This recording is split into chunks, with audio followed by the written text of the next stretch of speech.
Ieri avevo detto che era vergognoso che il Presidente della Regione non era venuto in aula e in una finanziaria così delicata come questa qui, che è una finanziaria post bellica. Ieri ho detto, dopo forse è la prima finanziaria, come la prima finanziaria dopo la seconda guerra mondiale, e lui assente. Poi è avvicinato solamente un momento, poi se n'è andato. Stamattina una presenza, però dopo l'intervento che c'è stato questa sera, ma se davvero la presenza del Presidente della Regione serve a questo, invece di costruire sintesi, di trovare tutti insieme una condivisione, condividere i problemi, e invece la presenza sua serve solamente per distruggere i lavori d'aula, ovviamente noi non cadremo in questo gioco. Noi dovevamo occupare l'aula, dovevamo, non so, intervenire tutti e bloccare l'aula per ore. Non cadremo in questo gioco. Il Presidente Miccichè è intervenuto e anche lui ha espresso il suo dissenso nei confronti delle dichiarazioni di Musumeci.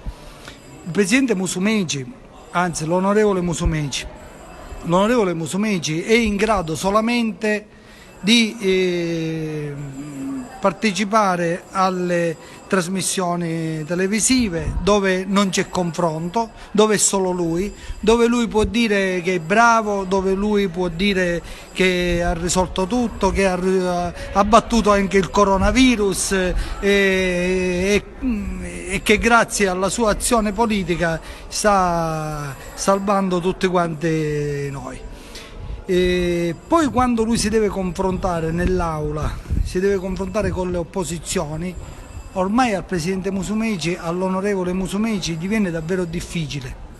Davvero ha dimostrato più di una volta questa sua sofferenza democratica, questa sua sofferenza nel confronto, questa sua sofferenza ad ascoltare le critiche, ad ascoltare chi la pensa diversamente di lui.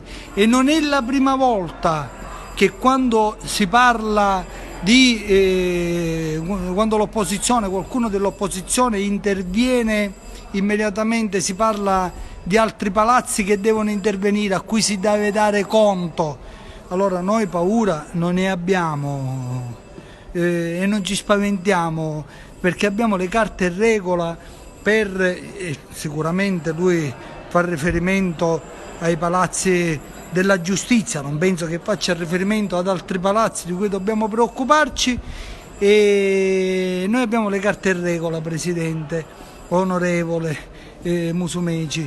Continueremo questi lavori dopo 10 giorni che lei non c'è stato, perché qui ci siamo deputati che da 10 giorni non ci muoviamo da Palermo, non ci muoviamo dalle 8 di mattina alle 9 di mattina fino alla sera. Facciamo il nostro dovere. Dobbiamo fare questo. Lei non c'è stato, non ha partecipato alle commissioni, non ha partecipato all'aula, e quando è venuto in aula è venuto ad insultarci.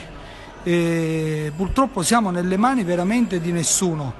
Io mi auguro che lo capisca lui, perché non va presentata neanche una mozione di sfiducia, che lo capisca lui e che si dimetta e che lasci il passo ad altri e che andiamo a votare, perché la Sicilia, specialmente in questa fase, ha bisogno di rilancio, ha bisogno di unità, ha bisogno di sintesi, non ha bisogno di un signore che viene in Parlamento, che purtroppo è anche Presidente della Regione, e viene a insultare tutti e invece di costruire ponte, a distruggere quelle piccole possibilità che ci possono essere e che ci devono essere, di trovare sintesi per la Sicilia. Ora fra poco riprenderemo l'aula, ma è davvero una vergogna.